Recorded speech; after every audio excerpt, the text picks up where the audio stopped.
neighbor called me yesterday and asked me to come by and take a look at a broken chair of his. So I said, sure, I'll come by and take a look. So I went over and he had these chairs here called Leg-O-Matic. These Leg-O-Matic chairs were manufactured back in the 50s and 60s, and they were quite popular. You can see here that logo was the Leg-O-Matic. They were quite popular because they were quite versatile. They easily collapse, and when you collapse them, they take up very little space. So you can use them as a card table, or you can take them on a picnic or camping. You can throw away these things in your closet, or throw them in the back of your station wagon. And they were just quite versatile. So they'd been in his family since the 1950s, and so he really wanted to make a repair on the chair. The problem with the broken chair is his back centerpiece here. This back centerpiece here is broken. He wanted to know if I could take this one out and make a new one and put it back in. So I looked at it, I said, yeah, I think that would be possible. So what I did was, he had the width of the centerpiece is 1/4 inch, and the seat that was in here was 1/4 inch. It's just 1/4 inch piece of plywood. So he gave me the old seat piece of board to use as the centerpiece here, and so I brought it back home. And what I did was, with this good chair, I just cut out that seat from the old chair and cut it so it would fit into this little space right here. And then on the back side, I just got a pencil and just traced out the pattern of the centerpiece. And you see here that I just used a pencil and just traced it out. So what I'll do is I'll just take this over to the scroll saw and cut out the centerpiece, and we'll stick it back in here and get some epoxy. Put some epoxy down here on the bottom and the top and wedge it up in there and clamp it down. And that was all fine and dandy until I started taking a look at it, and I said, how the heck am I going to clamp this top part here on here? I don't have a clamp. I have a right here. Probably won't be a problem at all, because I can just use a little small clamp here and clamp it on there like so, or use a bigger clamp and just clamp it on here like this on both sides and be able to hold it. But this top side here is quite wide up here on top, and so none of my clamps will be able to hold it like that. And there's really nothing to hang on to, because this is just goes up at this angle right here and it stops. So there's really nothing I could do to clamp it on there. So I had to start thinking, how the heck can I do that? So I came up with this idea. We'll see if it works or not. It seems like it will. I got this piece of board right here. I cut it, rounded it out a little bit, like a octagon, so the rubber bands won't break off. And so I just wrapped a rubber band a couple times around this octagon piece of board and set it up here. I really think that the clamping force of these rubber bands will be able to hold this piece of the centerpiece up. And if I need to, I can always put a couple cawls in here too, like so, make it even tighter.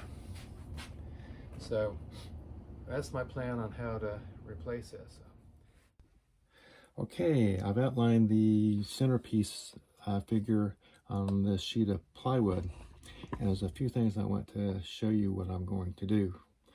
I'll be making the majority of the cuts on this centerpiece with my scroll saw, but to help me out on these rounded parts here on the top and the bottom, I'm going to use a drill bit to do that for me.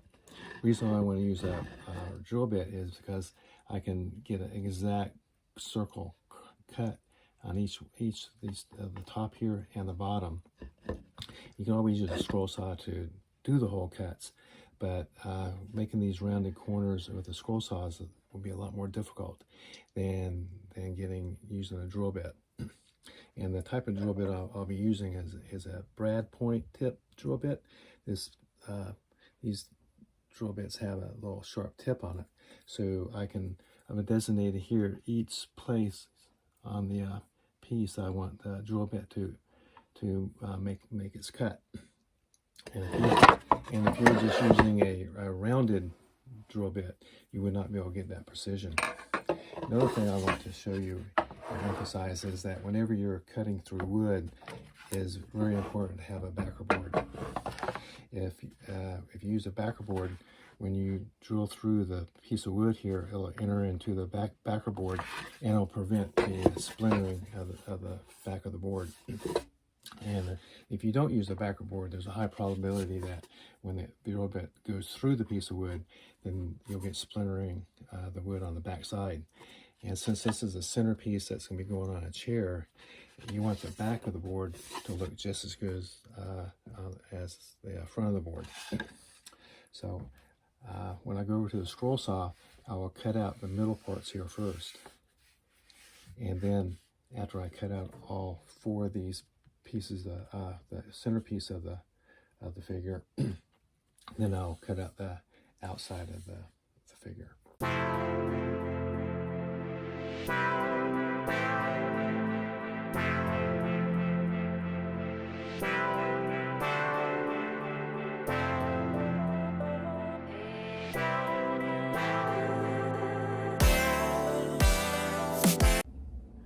I have the holes cut out now on the centerpiece, on the top and the bottom, and I will be cutting out the centerpieces first and then cutting out the outer edge.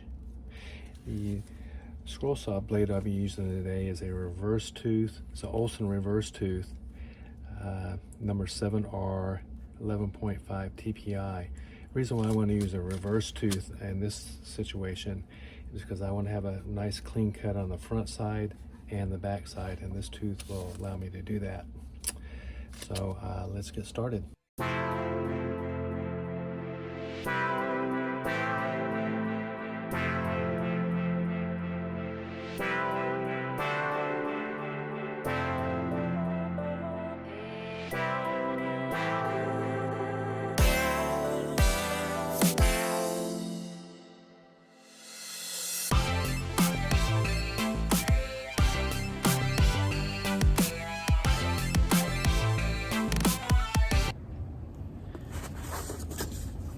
Here's the good chair, and we can see how this just matches up on here.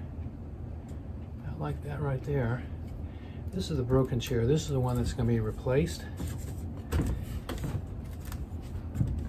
and it'll look something like this when it's replaced. It has a little tight fit up here, which is good. I have to use a little bit of effort to push it in to there. That'd be okay. I think the epoxy will do a pretty good job on this holding it. So let's get this old piece off and then start fitting in a new piece. The epoxy I'm using is a Bob Smith Industry 30-minute epoxy. It's BSI. I prefer to use the 30-minute epoxy because it gives me plenty of time to be able to work, do whatever I need to do with the chair. If I use a 5-minute epoxy, you really get stressed for time, but 30 minutes will give me plenty of time to be able to put this centerpiece in the chair. And what I did was I drilled some holes in the bottom support here and on the top and the bottom of the centerpiece and the top centerpiece, because I want to have as much epoxy exposure to this piece as possible. And I think when I put the centerpiece in right here, and when I wedge the top part of the centerpiece in, it's going to push away a lot of the epoxy away from the centerpiece. And so I want to get as much as I can up in there, and maybe those holes will help grab hold and won't let go.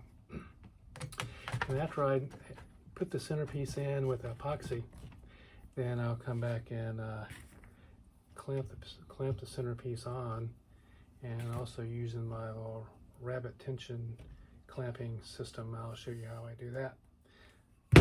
So I'll be right back. Okay, I have the bottom part clamped up. Now I'm going to do the top clamp with the rubber bands. I got the rubber bands hanging from my octagon board. These are like that, and then wrap it around like this, and do the same way with the other side. Push it through there like so. Come around this end right here. Clamp it on there like that. And now have the rubber band support holding the centerpiece in. Make sure it's straight, still straight on here. On the bottom, we'll let it sit for 30 minutes. Come back and see what it looks like. Okay, the restoration of this chair is complete. I let the epoxy cure overnight, and it seems to have dried really nice and holding the centerpiece in. I don't think the centerpiece can be falling out anytime soon. I have not stained the centerpiece because I'm leaving that to the homeowner, because I probably don't have an exact match to be able to stain the centerpiece. And you know, once you stain wood, you're kind of stuck with it. But I do have some of this golden pecan here in the shop, and it does seem like it is a pretty good match. So I'm gonna give this can to my neighbor, and he'll probably end up using this. This was a fun and interesting project. I'm glad my neighbors allowed me to restore this chair for him. It was challenging because I was able to use a scroll saw to get exact replica of its counterpart, and I made the new seat for him. So it was a fun project. I hope I gave this vintage Leg-O-Matic chair another 60 or 70 years of life, because it is a very well-designed and functional chair. So if you like this video, please give me a thumbs up and like it, and check out my other previous videos, and I'll be making videos about once a week now. And if you find them interesting and useful, then subscribe to my channel. I would appreciate it. And this is it till next week when I present a new project. So thanks for joining me today.